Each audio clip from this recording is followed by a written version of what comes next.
mofinaina isan'andro atolotry ny mpitandrina rakotina valina maoly.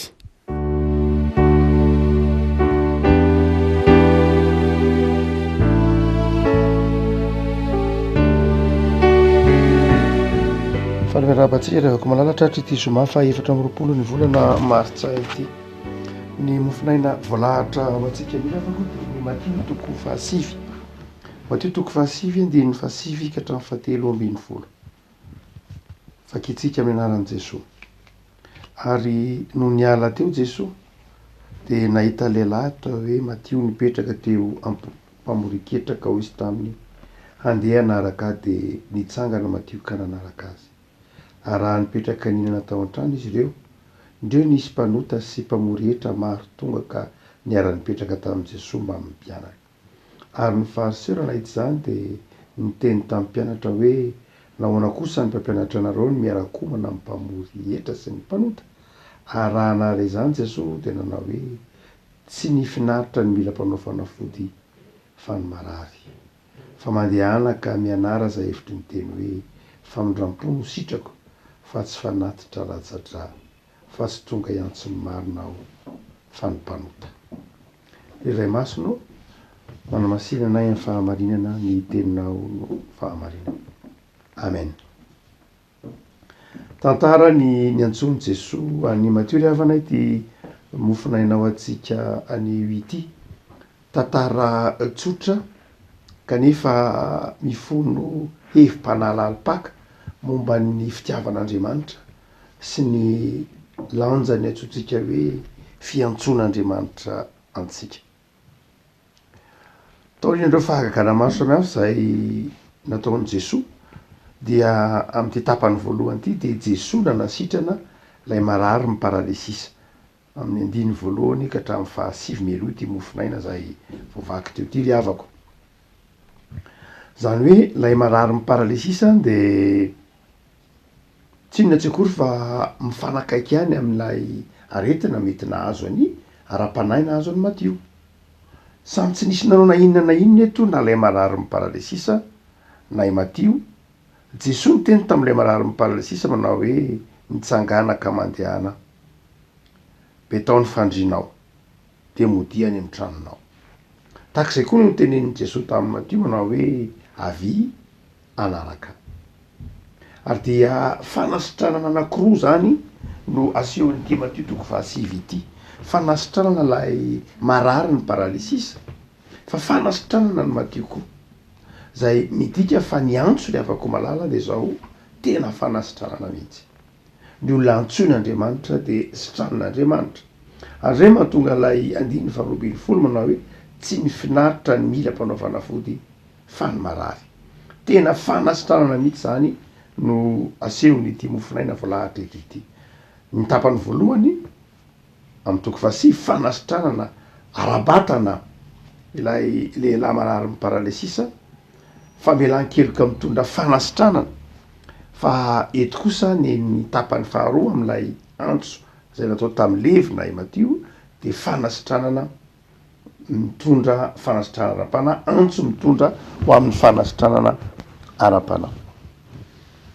Raha toa ka mandroso lavidavitra kokoa isika ny amin'ilay tantara dia ny marika toko faharoa sy ny Luka toko fahadimy dia samy mitantara ity fiantsoana ny Matio ity izay araka ny volazantsika teo hoe tsotra dia tsotra ilay fiantsoana any Matio. Jesosy teny fotsiny manao hoe avy andeha anaraka.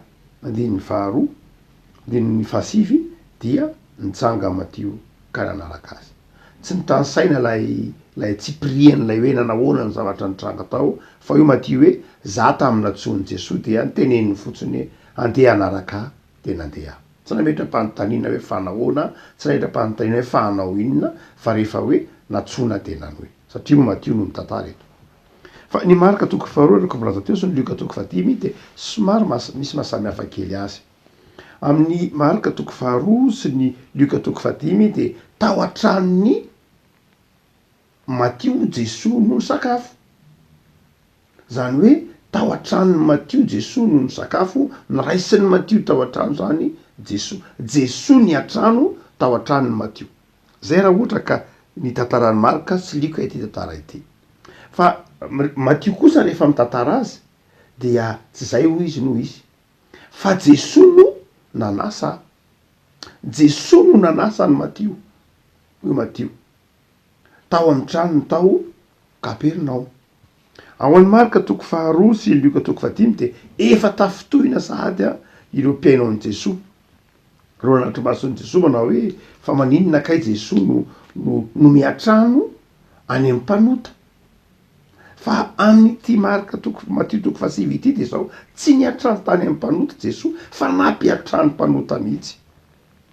Nampiatrano ireo olona zay tsy tia ny fiarahamonina satria Matio rehefa nitenen'i Jesosy hoe avia anaraka de nety ny Jesosy nanaraka an' Jesosy tany Kapernao izy zany satria araka ny volantsika matetika eto mofinaina hoe Jesosy de nanana trano tao Kapernao dia lasa zany reo olona reo nanaraka an' Jesosy tao Kapernao tao amin'ny tranon'i Jesosy tao Kapernao. Matio zany io ary rehefa tao Matio de iny ko fa nanaraka ny Matio ny ekipany Matio nareo namany Matio mpanota mpamorietra andininy 10.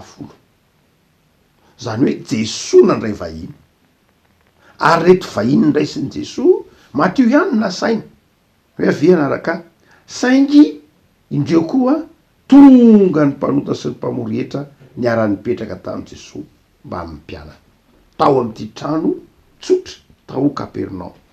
Fantatsika ny antsoina hoe mpamorietra fa mpamorietra de olona apetraky ny Romanina mba anangona vola amin'ny isam-batan'olona na amin'ny isam-pianakaviana atolotra ny Romanina ary tsy ny Romanina mamenykana mampamorietra fa ny mpamorietra no maka etra sady manampy ny etra mba atao fivelomany.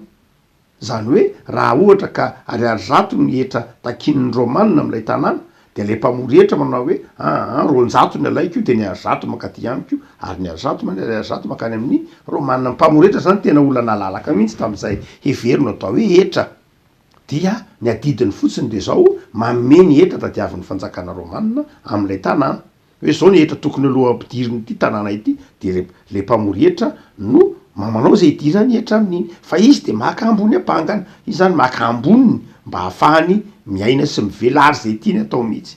Zay tsy itiavan'ny olona ny mpamorietra satria anankiroa ny antony sady mpanohana ny Romanina fanjakana mpanompo sampy fanjakana ratsy fanahy mpanjana tany mpanompo maloto zay moa ny fijerin'ny Jesosy ny Romanina mpiara-miasa am'izany ny mpamorietra nefa koa mbola fetsy ihany satria mbola maka ambony ampangany amin'izay tokony ho alaina amin'ny vahoaka. Zany dia isan'ny olona ratsy fitondratena indrindra tamin'ny Jiosy ny mpamorietra. Dia eto nefany Matio natony Jesosy manao hoe andao anao hiaraka amiko avia anao manara ary nentin'ny Jesosy tany an-tranony ary niara ny sakafo tamin'i Jesosy sy ny mpianatra ary tsy vitany hoe sakafo tamin'ny Jesosy tany mpianatra fa niaraka tamin'i Jesosy teo koa sy ireo mpianatra ary ny Matio lay ireo mpamorietra maro samihafa.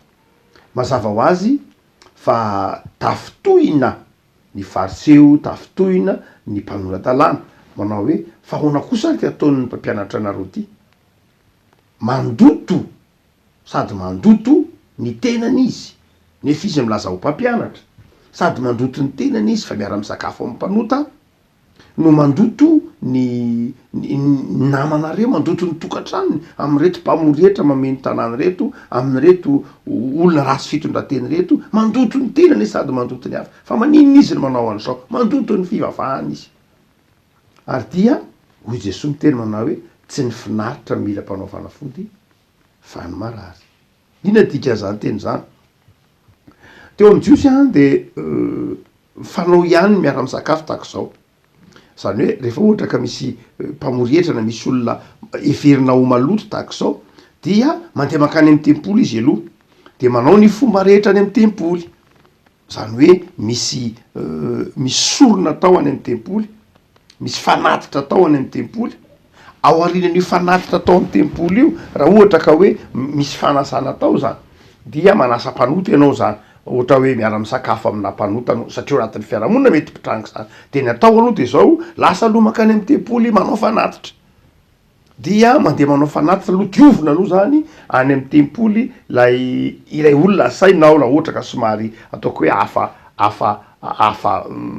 afa firenena dia mandeha makany amy tempoly zany aloha de diovina any amy tempoly vity zay vao mandeha lay communion na lay fiarahana amy sakafo ao arinany izay fanatitra zay mahatonga teditso ohatra masina osy atoko faheniny ty manao hoe famindrampo no sitrako fa tsy fanatitra latsadrala hoe zany hoe rehefa avy diovina tany amin'ny tempoly anaovana fanatitra latsadrala i olona dia zay vao miara amy sakafo ao anatiny tsiny hoe communion fa Jesosy eto tsy nanao an'zay Jesosy tsy nandeha nitondra reto tsy nanao fanatitra ho an'ny Levy na ho an'ny Matio sy reto mpamoretra namany Levy reto tsy nanao fanatitra aloha Jesosy zay vao niara sakafo tamin'izy ireo zay natezitra ny fahasoa efa manaona koa sara olona tsy mibebaka olona tsy madio olona tsy nanaovana fomba olona tsy nanaovana fanatitra olona tsy nanaovana nefany maninona no miara amy sakafo aminareo to tsy narahanareo lay fandaminana maro samy hafa eo tsy lay hoe maloty ihany lay fahatroseo tsy hoe maloty ihany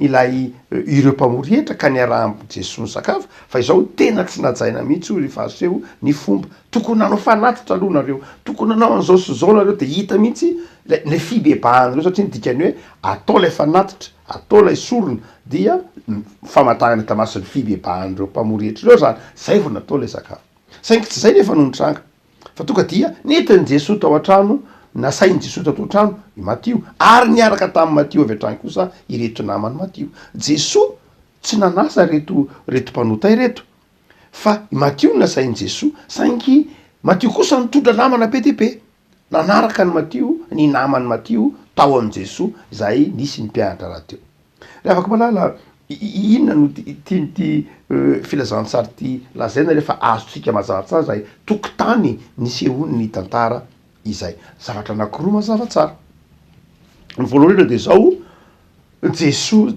no ny mpanota de ao am' Jesosy no misy ny fanasitranana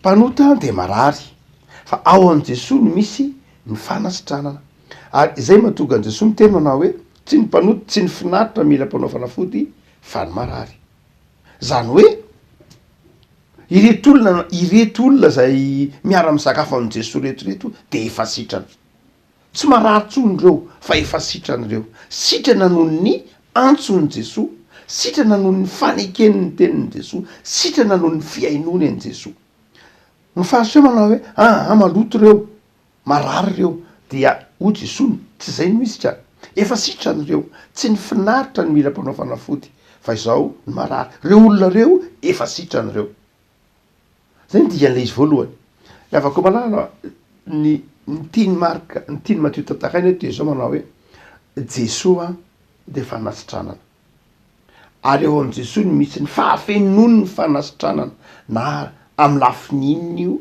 na amy lafininy zava-dehibe rehefa malala atakarahantsika fa lay Jesosy tantarainy Matio eto de zao Jesosy nanasa ny mpanota ho ao aminy Jesosy nanasa ny mpanota anatona azy Jesosy nanasa ny mpanota andray azy Jesosy tsy nanavaka na iza ary lay Jesosy manasa ny mpanota de tsy amin'ny alalan'ny fombafomba akory tsy lay fombafomba mety ho nahazatra ny fahasoa sy ny mpamoran-dalàna akory ny tiany Jesosy ho fantatsika eto fa ilay finoana sy fiainona ny tenin'Andriamanitra azay rehefa malala ny tena zava-dehibe tsy hoe tsy ilaina akory ny fombafomba mpivavahana tena ilainy reny fa famantarana ihany reny fa ny tena zava-dehibe de lay finoana sy fahatokina ny tenin'Andriamanitra raharay avadiky ny olona ka afakaron'ny olona fa ny zava-dehibe ny fombafomba isan-karazany am' fivavahana ireny mahafiangonana ny fiangonana tsy edikevitra zany ry havana tsy edikevitra mihitsy fa mamaritra mahaisikatsika reny identité reny fomba mamaritra mampiavaka reny fa tsy reny akory ny voalohany de ny fanekena anatona an' Jesosy ny maha kristianina voalohany rera de manomboka eo amin'ny fanekena anatona an' Jesosy fandrenesana ny antson'i Jesosy hoe avia anaraka ary tsy fandrenesana fefandrenesana fa manjary communion manjary fiombonana ao am' Jesosy areto rehefa ko malala ny zavatra faharoa de zao ndreto reto mpanoradalàna sy ndreto reto fariseo reto zay reto mpamoretra reto zay namany matio rehefa niarany sakafo tamin'ny mpianatra de midika ho toy ny iray ihany. Alefisaretsena hoe ny fariseo izay nitazana an'izany ahoana moa ny tsota fotoana satria ndreto ny mpianatra izay fantatra tsara fa jiosy izay nanaja ny fomba vahana jiosy iaretsakirany iretsy fariseo reto zay miara amy sakafo iretsy mpamoretra reto zay tazany fariseo miara amy sakafo amin'ny mpianatra ahoana moko rehavako malala tsy tafotoana izy tafotoana izy saingy tafotoana noho ny tsy fahafantarany ny tena lanjany antsoiny hoe fitiavana an'Andriamanitra sy ny famindrampo. Rehavako zava-dehibe ary zany dikan'ilay antsony Jesoa eto ny antefa tamin'ny Matio. Jesoa tsy mba manavaka na iza na iza ary ny antsony Matio de nahatonga antso ho an'ny hafa koa. Rehefa nantsony Matio de iny fananaraka ny Matio koa ireo namany Matio. Rehefa antsona ny mpanota anankiray ny antso izay miantefa amin'ny mpanota anankiray de miteraka antso koa ho amin'ny mpanota hafa. Ny fijoroana vavolombelona zay ataontsika de miteraka fijoroana vavolombelona ihany koa amin'ny hafa. Ny toriteny ataontsika de miteraka toriteny koa zay ataon'ny hafa.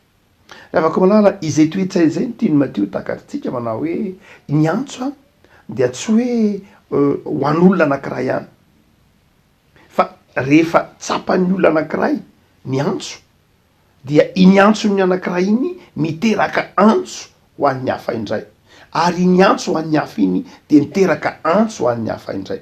Toy izay ny fiangonana rehefa malala ny antso zay niantefa tamin'ny Paoly dia rehefa mitory ny filazantsara Paoly de niteraka antso ho an'ny fiarahamonina ary ny antso ny fiarahamonina iny de niteraka antso ho an'ny hafa ary toy izay hatrany. Rehefa nantsoina ka mijoro vavolombelona mananateraka ny fiantsona de manjary miteraka antso ho an'ny hafa zany ary rehefa mandrezay antso zay koa ny manodidina de manjary miteraka antso raiky io zay ary zay fiombonan'ny olona vao antso zay ny antsoiny hoe fiangonana. Rehefa ko malala izay antso zay ny tian'ny tompo ho takatritsika antso amin'ny fomba tsotra tsy mba hoe nahita fahagagana be eto Matio tsy hoe nahita fa tenin'ny tompo ray maka fotsiny izy manao hoe avy anaraka de tsy mba be famaliny Matio eto tsy hoe nahita zavatra manokana tandray mantsy ny olona rehefa antsoina de mieritreritra foana hoe tsy maintsy misy zava-mahagaga be rehefa nantsoina hoe niala tamin'ny aretina niala tamin'ny faharavampananana niala tamin'ny fatoran'ny devoly niala mety ho zay mandrakariva ny fahitan'ny olona ny antso eny tokoa antso zany fa misy kosa nefa ny antso tena tsotra. Misy ny olona nantsoin'Andriamanitra tamin'ny fomba tsotra de tsotra satria tsy mba be famaliny izy na satria avy hatrany tena ndray izy matiora teo koa ola avaram-pianarana intellectuel de takany tsara ny dikany teny hoe avy anaraka de nitsangana niala teo amin'ny teo ampamoroketra teo amin'ny biraoany Matio de nanaraka an Jesoa. Betsaka rehavako malala ny mpanompon'Andriamanitra nandre ny antson'Andriamanitra tamin'ny fomba tsotra fa tsy hoe rehefa tsotra kory de tsy antso fa rehefa mafimafy hoe nandalo aretina mafy de sitrana nandalo faharavampananana nandalo herisetra antso reny fa tsy reny any akory ny antso fa nandray mety ho manana fitsarana ny antson'ny hafa isika manao hoe zany ve de mba antsonao ianao to ohatran'ny totsy ny teny tamin'ny teny tsy fantatra ianao to ohatran'ny tsy nahita fahagagana tsy nahita zavatra mamirapiratra tsy de antso ve zany antso zany tsy rehavako malala samy manana ny antsony olona misy tena tsotra tahaka an'izay netsona any Matio ary mety tak'izay koa ny antsonao hoe ohatrany tsy de nanana zavatra nanamarika be aloatra tamin'ny fiainako hoe nahita an'izao na nofo na tsy de nahita loatra an'izay fa rehefa nyteny fotsiny tompo tamin'ny alalan'ny toriteny tom-piangonana tamin'ny alalan'ny antso tetsy teloha manao hoe andao anao manao catéchomène na andao anao manao dekona na andao mba hanao mpiandry na andao mba hanao ny asan'Andriamanitra na andao mba hanao andalina soratra masina rehefa nandrian'izay fotsiny de nanaraka dia zay ohatry ny nafinaritra le antso de tsotra fotsiny tsy nisy hoe zava-mahagaga be tsy nisy hoe ary mety hotsotra tahaka zay koa ny antsonao tahaka ny antsony Matio saingy zay antsonao zay kosa nefa na de tsotrara de antso hitao manotompo anao ho ao am' Jesosy. Antso ny tao manotompo anao ka nanjary nahatonga anao iray aina am'ilay fiarahamonina. Ny antsony Matio lefako malala de antso zay nahatsapany Matio fa na de maro azy ny olona de iray ihany. Antso zay nahatsapany tiany tompo ahatsapatsika fa tsy manavaka na iza Andriamanitra.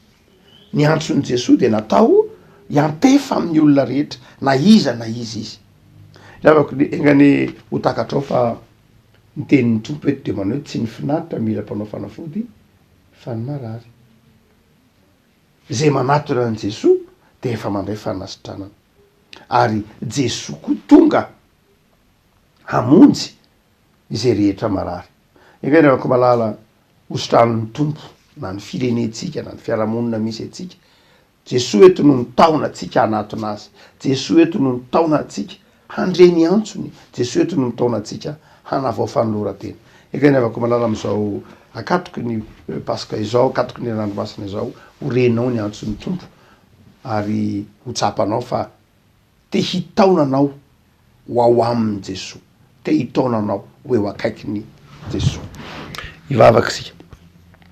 Tompo am'sotranao zay noho ny antsonao zay miantefa aminay ka atakaranay ny famindramponao sy ny fahasoavanao.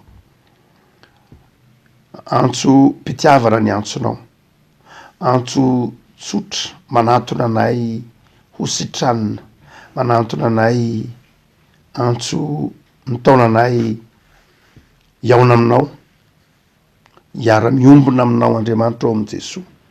Ny antsonao de antso miteraka antso koa ho an'ny manodidina anay. Tompo de vavaka aminao azy zahay, ampaherezy tompo. Esola ty anatinay ny toe-tsaina mora mitsara ny hafa. Esola ty anatinay ny toe-tsaina mana-maritena. Esola ty anatinay ny toe-tsaina fa izay heverinay ho marina ihany no marina tahaka nataon'ny fariseo. Esola ty anatinay ny fiatsaram-belatsia fa diovy no fonay atsiary fa ny hafa koa de manana anjara eo aminao Andriamanitra ary ny famindram-po no akasitrahanao fa tsy ny fombafomba ara-pivavahana. Ao aminao Jesosy ihany no misy ny famindram-po. Dia mivavaka izay tompo, ampaherezo anana fahamasina-piainana, ampaherezo ho vavolombelonao amin'ny fiainanay isan'andro. Amin'izao karema izao de mamelany elokay mamindrafo aminay tehirizay amin'ny maha-kristianina anay hitoetra ho vavolombelonao amin'ny fahatsarana rehetra. Misaotra Jesosy. Amen.